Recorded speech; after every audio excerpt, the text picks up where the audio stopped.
News of this hour. Extreme weather phenomenon continues to pose great challenge to mankind.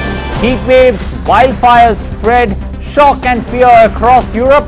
Firefighters battle wildfires in France, Bulgaria and Montenegro. Severe drought conditions prevail in Spain and UK. UK issues extreme heat warning as heat wave causes blazes, power outages and damages critical infrastructure. Even in some parts face water shortage. Taiwan ends its routine military exercises as soldiers fire artillery to stimulate a defense against a Chinese invasion. Taiwan's foreign ministry rejects China's one country, two systems plan for the island proposed by Beijing in a white paper published this week. Says only Taiwan's people can decide its future. US continues to voice support for Taiwan. House Speaker Nancy Pelosi says United States will not allow China to isolate Taiwan. Says what followed a visit was concerted efforts by China to establish sort of a new normal, and that is what US just can't let happen.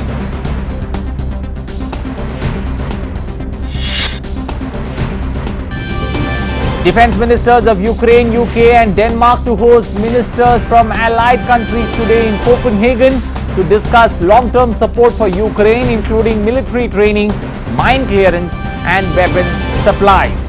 Ukrainian President Volodymyr Zelensky says country will respond in kind to Russia's shelling of its towns.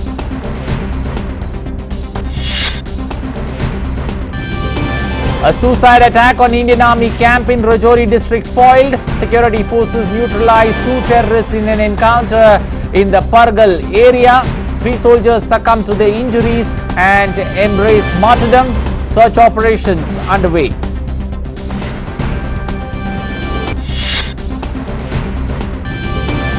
Jagdeep Dhankhar takes oath as the 14th Vice President of India. President Draupadi Murmu administers the oath. Earlier this morning, Jagdeep Dhankhar visited Rajghat and paid homage to the father of the nation, Mahatma Gandhi.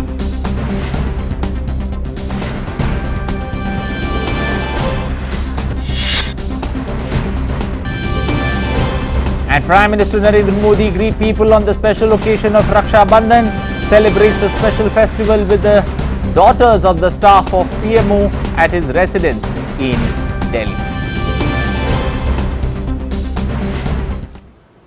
Well, those were the headlines. Let's now begin with the big news.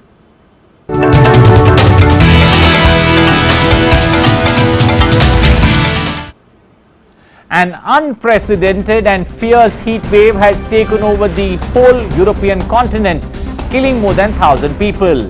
The scorching sun is wilting Europe, is smashing all temperature records, triggering wildfires, and it is likely to beat an all-time hottest weather record, hitting 40 degrees Celsius soon.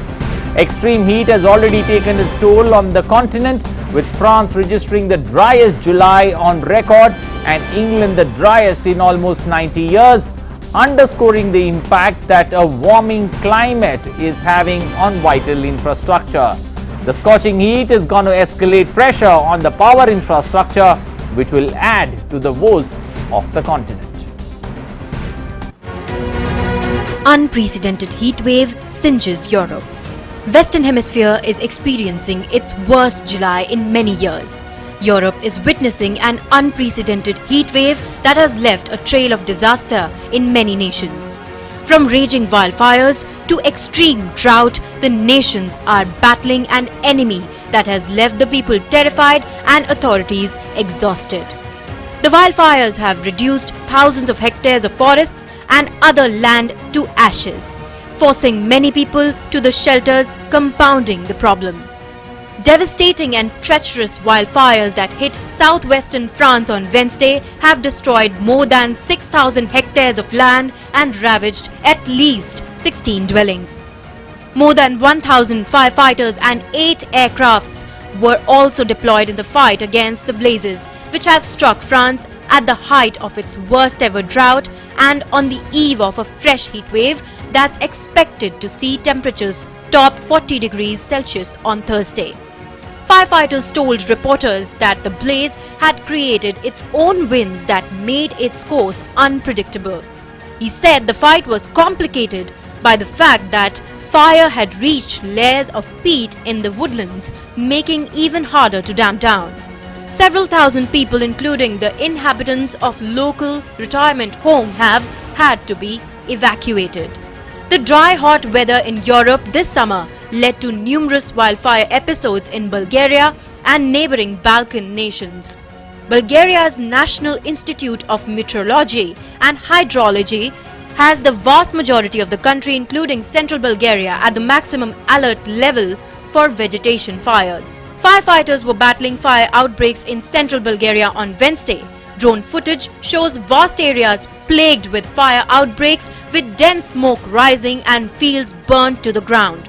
Fire services sleuths claimed that the wildfires were hard to contain, with strong winds blowing and some areas being hard to reach for firefighters.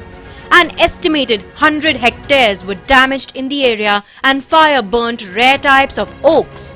Montenegrin army helicopters dropped water over wildfires in an area popular with tourists in the Bay of Boca on Wednesday. Soldiers fitted water buckets to the helicopters and filled them from a large temporary tank beside the sea in the city of Rizan. Two army helicopters spent 9 hours extinguishing the fire in Boca Kotor on Tuesday, with about 80 tons of water being released during the operation near Morinje in the northern part of the Boca Bay.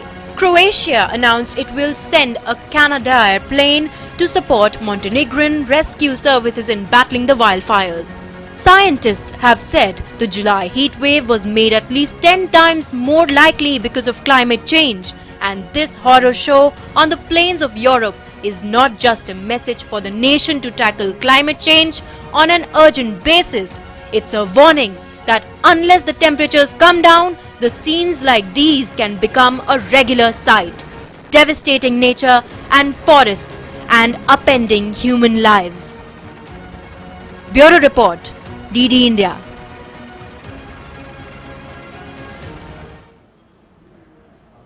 Well, the new normal, how Europe is being hit by climate-driven drought crisis. Water shortages across the continent, from France through Italy, Spain and beyond, are creating a critical situation. The EU European Drought Observatory has calculated that 45% of the bloc's territory was under drought warning by mid-July, with 15% already on red alert, prompting the European Commission to warn of a critical situation in multiple regions. We take a look at the changing dynamics in Europe and the dangers that come with it. Extreme heat wave triggered by climate change events has turned water bodies into dried up, cracking plains. Spain, UK and many other nations are experiencing severe drought and shortage of water. Scientists have said the July heat wave was made at least 10 times more likely because of climate change. The village of North End in England has been left struggling with water shortages on Wednesday as the country faces its driest summer in 50 years. Residents in Oxfordshire village are relying on water companies to assist them when the taps run dry. Yeah, I mean, essentially the water runs out. You turn a tap on and there is no water. So it's in that sense it's quite sort of basic, and that happens for hours at a time until they bring a tanker up and pump more water into the local mains. But clearly that's not a long-term solution. Britain's Environment Minister George Eustice met with water company executives Wednesday to discuss their ongoing response to protect water supplies and called on them to take necessary action such as fixing leaking pipes. Last month, the British government said it had introduced the early stages of drought plans, which involved using water carefully to protect supplies following record-breaking temperatures. Water companies have already announced a temporary ban on the use of sprinklers and hose pipes in parts of England. Britain's Weather Service on Tuesday issued an amber extreme heat warning for parts of England and Wales, with no respite in sight from hot, dry conditions that have sparked fires, broken temperature records, and strained the nation's infrastructure. The amber warning, the second most severe after red, will be in place from Thursday through the end of Sunday and means that people vulnerable to extreme heat could face adverse health effects. Temperatures are expected to peak at 35 degrees Celsius on Friday and may hit 36 degrees Celsius in some places on Saturday. The warning follows the driest July for England since 1935, when temperatures rose above 40 degrees Celsius for the first time, turning a renewed spotlight to the impacts of climate change. Britain, which is less used to such high temperatures, has struggled to cope. July's heat wave caused power outages, damaged airport runways, buckled rail tracks, and ignited dozens of blazes in London, where the fire brigade faced its busiest week since World War II. Ambulance services have received hundreds of calls from patients facing breathing difficulties, dizziness, and fainting. The amber warning, which follows Britain's first ever red extreme heat warning in July, covers much of the southern half of England and parts of eastern Wales. A prolonged dry spell and extreme heat that made last July the hottest month in Spain since at least 1961 have left Spanish reservoirs at just 40% of capacity on average in early August, well below the 10-year average of around 60. Climate change has left parts of the Iberian Peninsula at the driest in 1200 years, and winter rains are expected to diminish further, a study published last month by the Nature Geoscience journal showed. The dry, hot weather will likely continue into the autumn, Spain's meteorological service, AEMET, said in a recent report. At the Buendia reservoir east of Madrid, the ruins of a village and bathhouses have reappeared, caked in dried mud, Reuters drone footage showed, while at another dam near Barcelona, a 9th century Romanesque church has re-emerged, still intact, attracting visitors.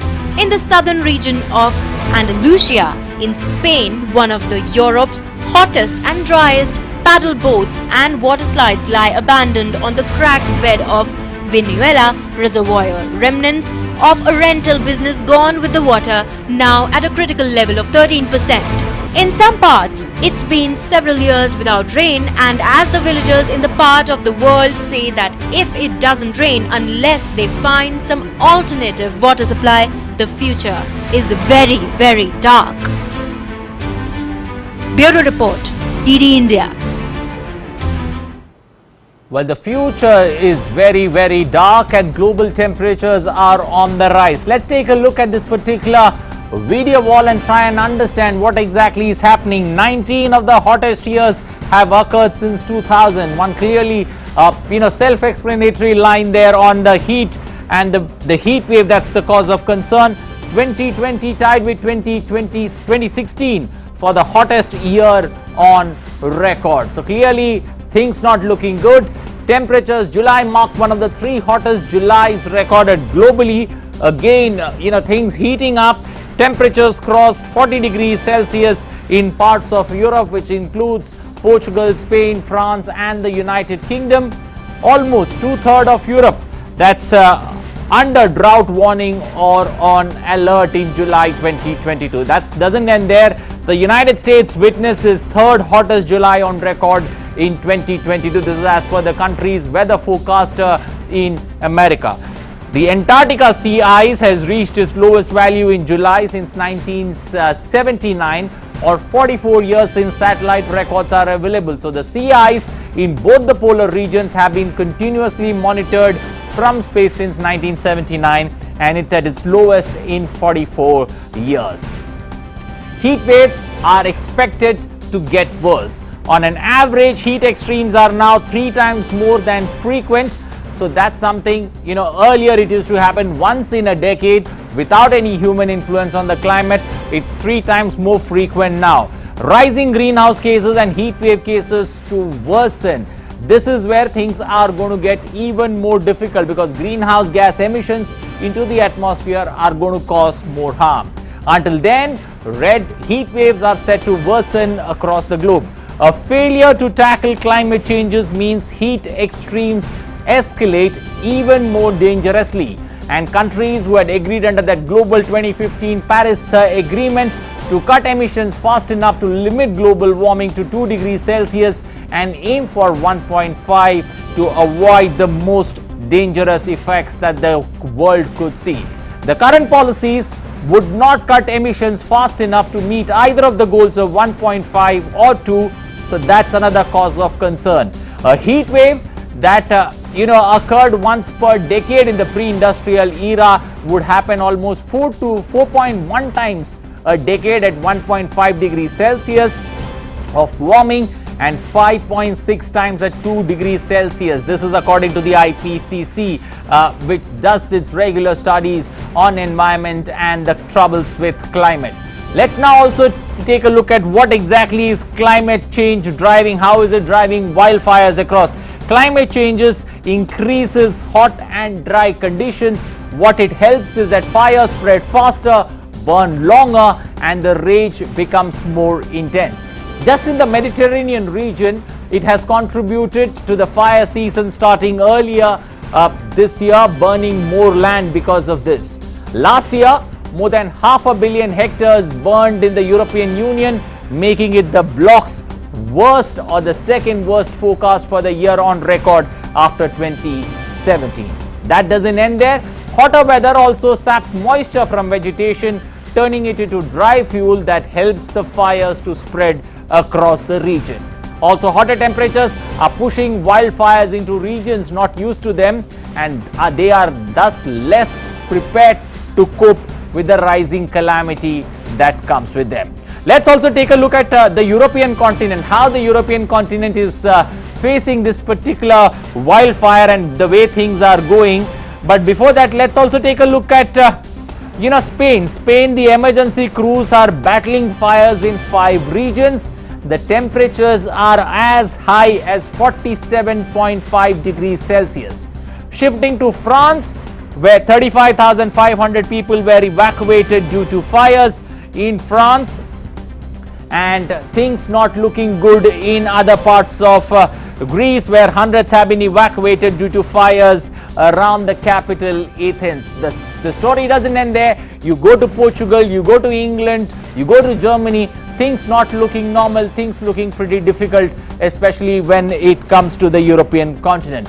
Let's now also take a look at that world map, the global map on how things have been, especially when it comes to the situation across the world. Let's now take a look at the world map that's moving, the years moving up, 0. Look at the way the global map looks like, and the changing scenario, especially with the temperatures rising between 1 and 1.5. You see those yellow patches coming, slowly moving into the 80s, the yellow patches gaining prominence over the blue. As we hit the 2000, the yellow patches have dominated the blue patches. So clearly the temperature is soaring, and in 2017 to 2021, you see the red patches coming. So the temperatures are moving up, and that's going to be a big cause of concern, not only for people, it is going to be catastrophic for people anywhere in the world, and that's going to be the big cause of concern. We'll try and get some answers from our expert joining us this afternoon, Professor P.K. Joshi from the School of Environmental Sciences, JNU, joining us this afternoon to deliberate on what could be the solution, or what is this catastrophe going to get bigger. Professor P.K. Joshi, good afternoon. Welcome to Midday Prime. Let me begin by asking, the way things stand, are we heading, with regards to all the commitments that have been made in all the climate summits, they seems to be only on paper but nothing in action. I would ask you to unmute yourself first, sir. Yeah, I am unmuted. Hello. Yeah. Are you able to hear me? Yeah, please go ahead. Okay. So I was saying that these climate summits, these are the platforms where different countries, they commit. And these commitments are also action oriented. Like, you see the example of India, the kind of commitments which were made as the part of NDCs. True. Recently, India has now revisited them, and there is a high degree of enhancement when it comes to reduction of emissions, emission intensity of its GDP. We have gone much higher from 33 to 35% to 45% by 2030. Similar is, when it comes to achieving 50% of cumulative electric power installation capacity from non-fuel, fossil fuel-based energy resources by 2030. So again, from 40 to 50%, it is actually a good jump. Okay. And finally, the mantra which our Prime Minister gave at the Glasgow, which is generally referred as, life or say lifestyle change for the environment. True. Therein again, country is committed. So I assume, many of the other countries, they are following the pathways of similar kind, the way India has revisited its NDCs, so that, the challenges which are there and which we all are witnessing when it comes to climate change or climate change induced disasters, including heat stress or the drought, which you were talking about, so that those could be addressed. Okay, let me rephrase it. The developing nations are doing their bit for climate change, but are the developed nations doing enough? Are they walking the talk, especially when it comes to the commitments they make? Well, this is the sorry face of this entire strategy. And globally, when we look at, the way, the kind of commitments or the action items which should have come from the developed nations, somewhere we are actually lagging behind. And especially when it comes to financing climate change and also transferring the technology. Therein, we don't see the high degree of commitment from the developed nations. One of the very obvious reasons for this is, for quite good time, these nations were actually contemplating, especially when you talk about America, if climate change is real or not. Second thing is, most of these developed nations, they were thinking as if climate change is the challenge or the problem of developing nations, especially Asia and Africa. But the recent evidences which have come around, or what you were sharing while reporting the preamble of this. So now these nations have actually realized the brunt of climate change. So as of now, to be very pinpointed to your answer, as of now, the commitments from them are not getting converged to action items, but there is little hope looking at the indicators which are coming around, that now they need to come proactively forward towards this. Okay, Professor Joshi, when one looks at Europe, with the heat wave that we are facing, followed by the drought that follows with it, how do you look at a situation that Europe can come out of it in the near future, a short-term plan and a mid-term plan that Europe can follow to get out of this mess?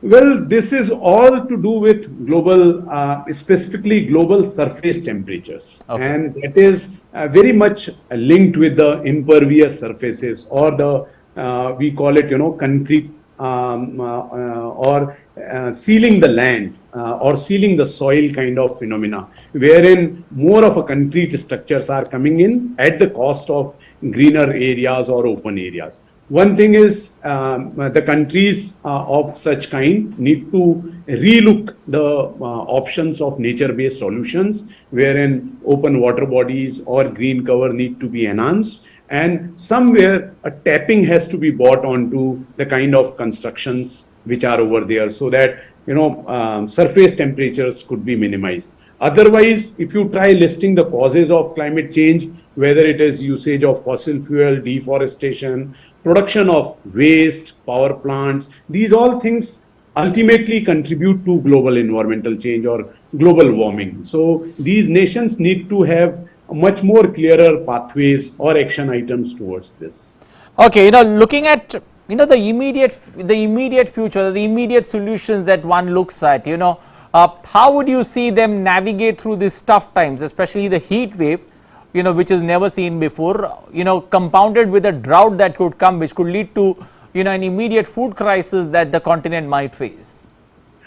Well, this is something of a very great concern which is around. So we need interventions from different technical or science support items, wherein we try to look into drought resilient food crops, which will be able to somewhere combat the challenges of food security. Then looking into usage of resources, and specifically when it comes to water, or or even enhancement of green cover. So somewhere such type of initiatives need to be taken.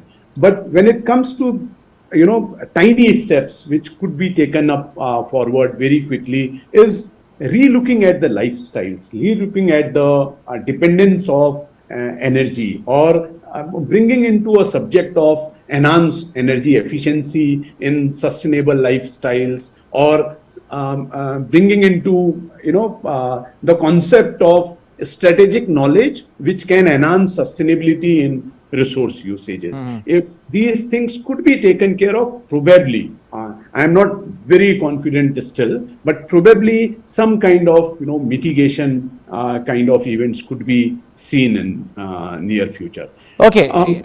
Yeah. Okay, looking at the Antarctica ice, that's seen a high, especially when it comes to the melt that we have seen, 44-year high that we are seeing. And to top it up, all the sustainable methods that exist, which the European continent, along with all developed economies, have, better grip of. Why are they still facing the brunt of it?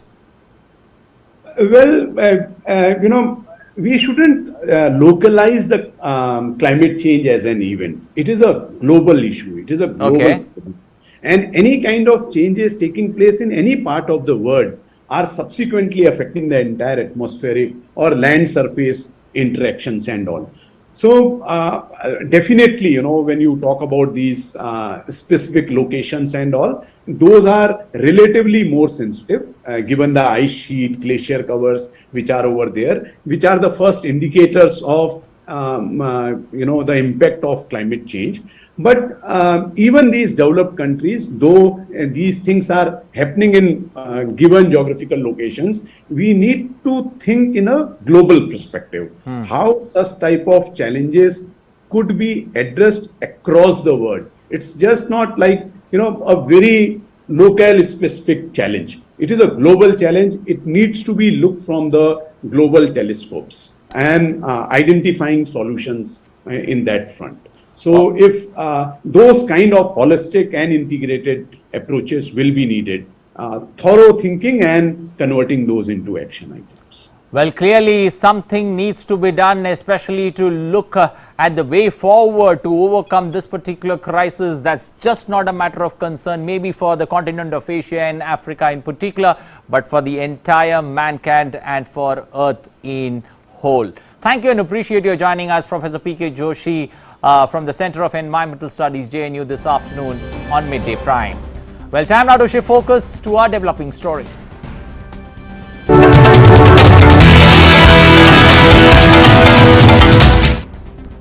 Well, House of Representatives Speaker Nancy Pelosi said on Wednesday that the United States could not allow China to normalize the new level of pressure on Taiwan. It asserted with days of military drills following a visit to the Chinese claim island. Whereas China also said on Wednesday that it had completed various tasks around Taiwan but will continue regular patrol, potentially signaling an end of 2 days of war games while keeping up pressure on the self-ruled island. We will not allow China to isolate Taiwan. They have kept Taiwan from participating in the World Health Organization, other things where Taiwan can make a very valued contribution. And they may keep them from going there, but they're not keeping us from going to Taiwan. We will not allow them to. So we think their reaction, that was our purpose, to salute this thriving democracy. I think what we saw with China was they were trying to establish sort of a new normal. We didn't go there to talk about China. We went there to praise Taiwan. And we went there to show our friendship, to say China cannot isolate Taiwan. So that's what it was about. Well, Chinese State Councillor and Foreign Minister Wang Yi has called on countries to stay vigilant against dangerous development trends of the situation in the Taiwan Strait. During his meetings with foreign ministers from Mongolia, South Korea and Nepal in recent days, Wang expounded on China's position on the situation, pointing out that the US House Speaker Nancy Pelosi's sneaky visit to China's Taiwan region proves to be a downright political provocation and a political farce. Noting that the situation in the Taiwan Strait is still developing, Wang called on countries to stay vigilant against 3 dangerous trends. Taiwan ended its routine military exercises in the southern county of Pingtung, where soldiers were seen for the second time this week firing artillery to simulate a defense against a Chinese invasion. The exercises, which has been planned and announced before the start of the current cross-strait tensions, came a day after China's military announced it had completed various tasks, potentially signaling an end to days of war games.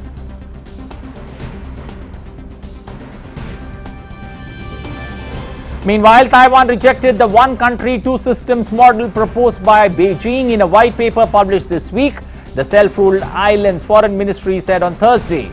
Only Taiwan's people can decide its future, Taiwan's foreign ministry spokeswoman Jonna Wu told a news conference in Taipei today.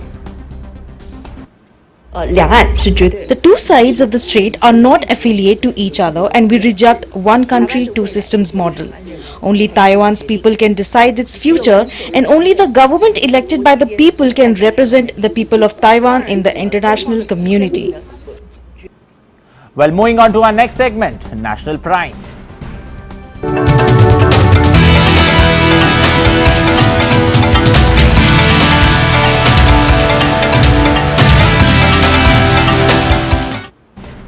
Well, Jagdeep Dhankhar on Thursday took oath as the Vice President of India. He was administered oath by President Draupadi Murmu. Jagdeep Dhankhar's swearing-in ceremony was held at Rashtrapati Bhavan. Jagdeep Dhankhar has become India's 14th Vice President. Prime Minister Narendra Modi and several union ministers were present in the swearing-in ceremony. It was NDA's candidate Jagdeep Dhankhar who had won the recently held vice presidential election. He had won 528 votes against 182 votes won by opposition vice presidential candidate Margaret Alva. Jagdeep Dhankhar hails from Junjunu district of Rajasthan. He was the governor of West Bengal before the vice presidential election.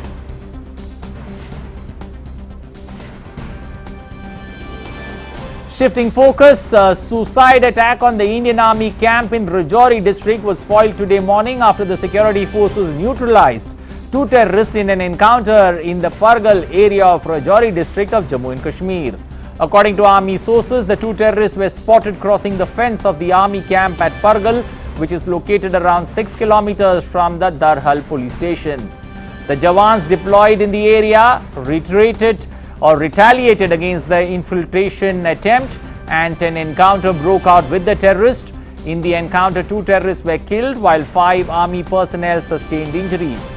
However, 3 army soldiers succumbed to their injuries and attained martyrdom. The search operation is still underway.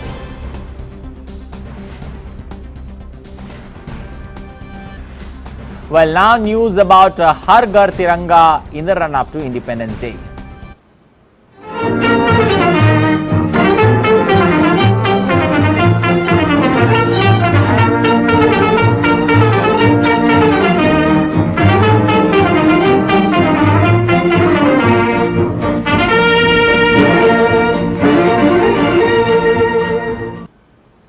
Well, this time India's Independence Day is going to be very special. As part of Azadi Ka Amrit Mahotsav and 75 years of India's independence, young cadets from 14 countries have been invited to witness the Independence Day function at the iconic Red Fort. As part of India's National Cadet Corps Special Youth Exchange Program, Defence Minister Rajnath Singh met the young cadets on their arrival in India and felicitated them. The cadets are from USA, UK, Mozambique, Nigeria, Seychelles, Indonesia, UAE, Fiji, Brazil, Argentina, Uzbekistan, Mauritius and Maldives. They also shared their experiences with DD India. Let's take a look. We're very excited to be here in India. We would like to thank the Indian government for giving us an opportunity to come to India to celebrate the 75th Independence Day. And we're also excited for this youth exchange program that actually helps us young people to be able to learn the other cultures, and especially India, the land of cultural heritage. So of course, we're very excited. I'm from Nigeria, the great country. We're here because of the invitation from India to come and join them celebrate the 75th year. And they had to put this in the form of youth exchange program. And we the Nigerians, we are highly privileged. We are happy to be here, and so far so good. We love India. And India is a very nice country. It's a very good place. Our trip and our stay so far in India has been a great adventure.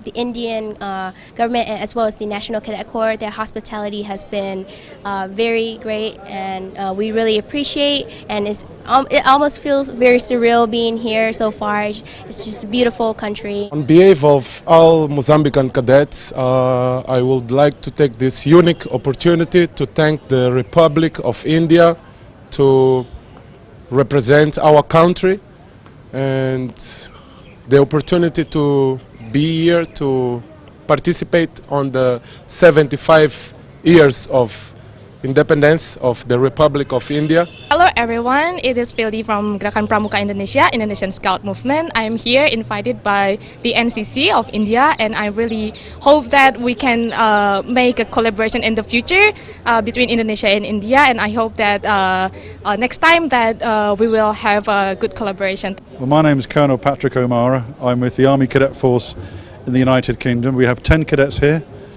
8 are from the Army and 2 from the Royal Air Force. We're having an incredible experience, and we are so grateful to the Indian government and the Indian forces for the way they are looking after us, and we're looking forward to the rest of the youth exchange program. Well, Pulwama in Jammu and Kashmir is all immersed in Tiranga or tricolour. A Tiranga rally was held in Pulwama as part of the Har Ghar Tiranga campaign.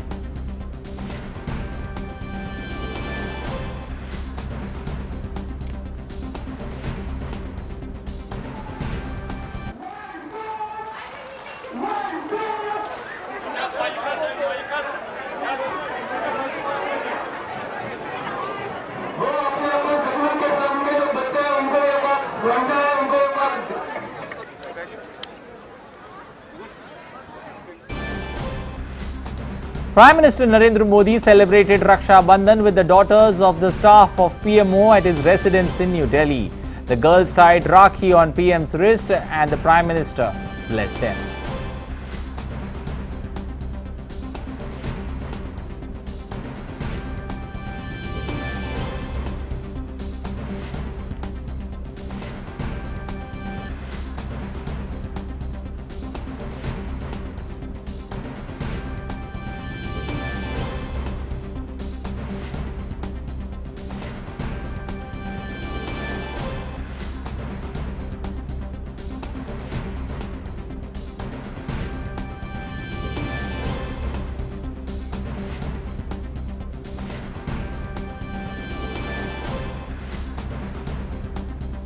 Well, time now to take a look at what's making news across the globe.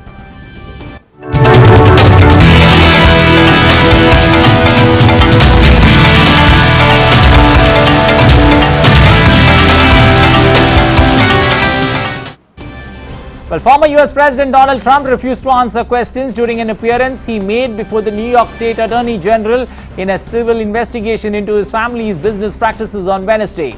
New York State Attorney General Letitia James is looking into whether the Trump organization inflated real estate values. Moreover, James has also said that her investigation uncovered significant evidence that the Trump organization, which manages hotels, golf courses and other real estate, overstated asset values to obtain favorable loans and understated the value to get tax breaks.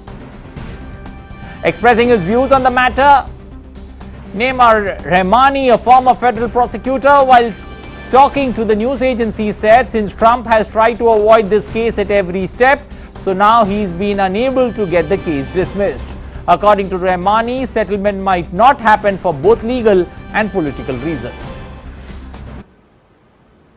Now that the discovery phase is concluding, the parties are going to line up their experts and get ready for trial. Again, Trump has tried to stop this civil lawsuit at every step. He's lost at the New York appellate courts time and time again. So now that he's been unable to get the case dismissed, I don't see settlement happening here for both legal and political reasons. So we're going to look at a trial, a public trial. Again, not the criminal trial that many want, but a civil one for the former president. Well, shifting to UK, where Rishi Sunak, who is competing against Liz Truss to become the next British Prime Minister, addressed a televised interview on Wednesday. During the interview, he said it was the government's moral responsibility to help consumers with soaring energy prices. Rishi Sunak was speaking as consumer energy debt reached already at an all-time high, according to a survey issued on Wednesday, with 6 million households owing cash to providers even before bills leap in October and again in January. Those numbers are worse than the numbers I was looking at as Chancellor when I announced that support, and that's why I do feel a moral responsibility as Prime Minister to go further and get extra help to people over the autumn and the winter to help them cope with what is going to be a really difficult time. I think that's the right priority. That's what my plan is about, and actually, alternative proposals that don't focus on that, I don't think are right, and I don't think are actually, quite frankly, the moral thing to do. Well, hundreds of protesters took to the streets of Freetown in Sierra Leone. People are protesting inflation and the rising cost of living in the West African country. A video uploaded on social media captured the moment where a person who is believed to be a Sierra Leone police officer is firing a gun and a tear gas canister during a day of anti-government protest. Mortuary staff said at least 2 police officers and 1 civilian died in the unrest, and the government there previously said that there had been deaths but did not say how many. Long-standing frustration has been increased by the rising prices of basic goods in Sierra Leone, where more than half of the population of around 8 million people live below the poverty line, according to the World Bank. Earlier on Wednesday, Internet Observatory NetBlock said that Sierra Leone faced a near total internet shutdown during the protest, with national connectivity at 5% of ordinary levels. Shifting to Mexico, where violent clashes between the army and a criminal gang left stores and vehicles on fire in Mexico's Guanajuato state. Video footage from social media showed vehicles burning in the streets of Irapuato. The state government secretary, Libia Garcia, said on social media that the violent clashes between the army and a gang in the neighboring state of Jalisco had spread, and at least 13 vehicles and a convenience store was destroyed in an arson attack in Mexico's Jalisco state following a clash between the army and a criminal gang. The clashes broke out in western Jalisco after uniformed soldiers or officers broke into a meeting between drug traffickers. In retaliation, the criminals launched attacks in towns of Jalisco and Guanajuato. According to the Jalisco government, 1 gunman was killed and 5 others were arrested. 2 alleged attackers were captured, according to the Guanajuato officers.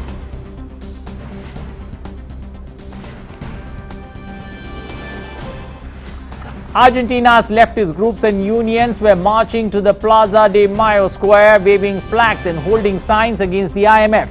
Argentinians have requested a meeting with the recently appointed Economy Minister Sergio Massa on the country's worsening labor and life conditions. Analysts polled by Argentina Central Bank sharply raised their inflation estimate for 2022 to 90.2%, up 16.2% points from the previous month's forecast. This is according to a survey that's been published in August. Latin America's 3rd largest economy has been suffering for years from very high inflation, which has been aggravated since March by the effects of the war launched by Russia in Ukraine. President Pedro Castillo's sister-in-law, Jennifer Paredes, turned herself in to authorities after they issued an arrest warrant amid graft accusations. Authorities were reportedly seeking Paredes as part of an investigation into alleged influence peddling. Political instability and allegations of corruption have increasingly beset Castillo's presidency. Meanwhile, Peru's president Pedro Castillo blamed the media and the opposition of plotting against the government during a speech on Wednesday, the day after the prosecutor's office issued an arrest warrant against his sister-in-law.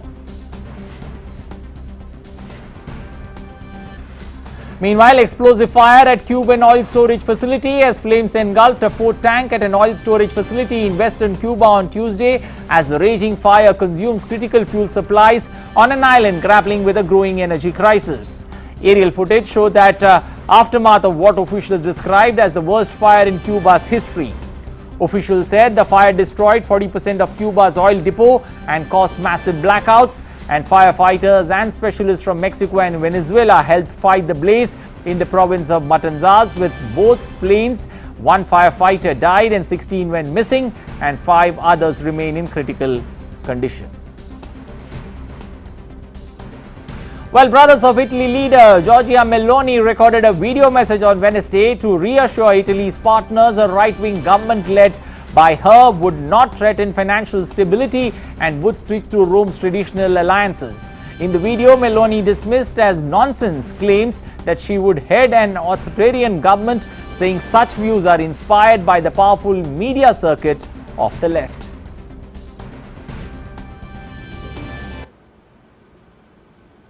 For days, I have been reading articles in the international press about the upcoming elections that will give Italy a new government, in which I am described as a danger to democracy, to Italian, European, and international stability. I have been reading that the win of Fratelli d'Italia in the September elections would mean a disaster, leading to an authoritarian turn, Italy's departure from the euro, and other nonsense of this sort. None of this is true. But I am well aware that these articles are inspired by the powerful media circuit of the left, which here in Italy is very strong in newspaper newsrooms and in those of the television programs. But it is definitely very much outnumbered among the Italian people. Well, time now to get you all the latest from the world of sports.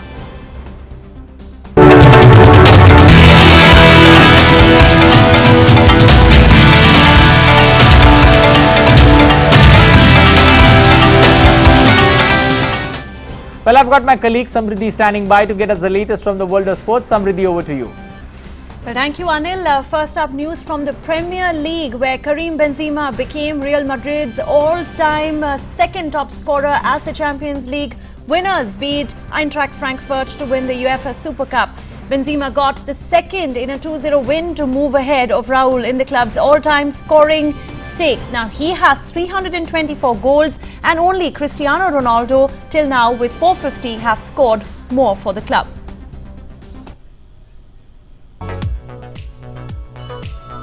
Champions League winners Real Madrid outclassed Eintracht Frankfurt 2-0 to clinch the UEFA Super Cup for a record equaling 5th time and kick off their season with a trophy. A first-half goal from David Alaba and another from Karim Benzema in the 65th that lifted him to the second in Real's all-time scoring list, with 324 goals wrapped up the title for the Spaniards. Real Madrid's win means Real's Carlo Ancelotti becomes the first coach to lift the trophy 4 times. Yes, I didn't need this match to be able to say that we have a serious and motivated squad that wants to keep on winning. I think the match was tougher than people might think, especially the first half. We had trouble controlling the ball, and then from the first goal from Alaba, we controlled the match better. I have to highlight the facts that we are still very solid in the back, and this is great. The last 3 finals we have played, we have had a clean sheet. That is very good sign.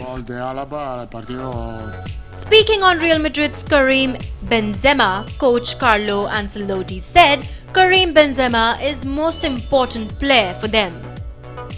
I think so. I think that no one has doubt of this. In this moment, is the most, for us, of course, is the most important player.